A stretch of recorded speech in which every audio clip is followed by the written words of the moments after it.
all you want to do is you want to get these edges roughed up, but the main thing you want to do is make sure that the glass, if you didn't cut it to the exact shape, is shape it the way it belongs.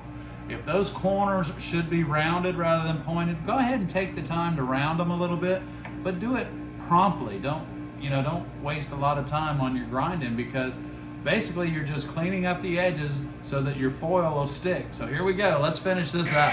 Now I've got my paper towel all nice and wet, and I'm cleaning. Even my numbers are coming off.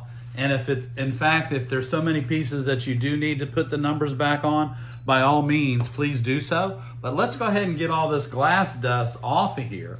And I'm gonna show you on my pattern that has my contact paper on it.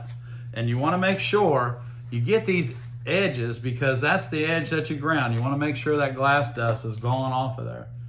Lots of very interesting little points on this piece.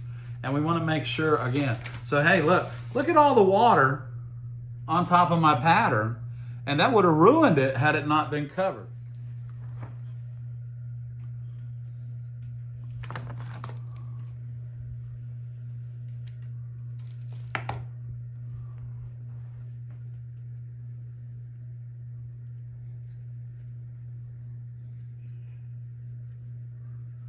So remember, while you're foiling, it's imperative that you try and keep the center line in the foil with the glass.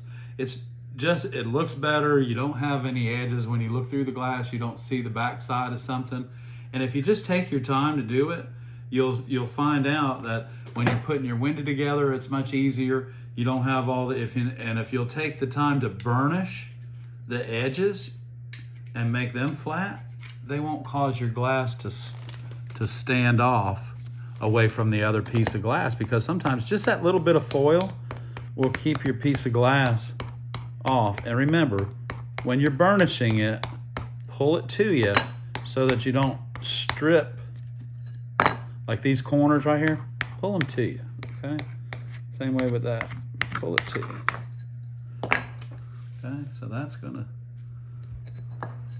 sit right there. Just like that, okay?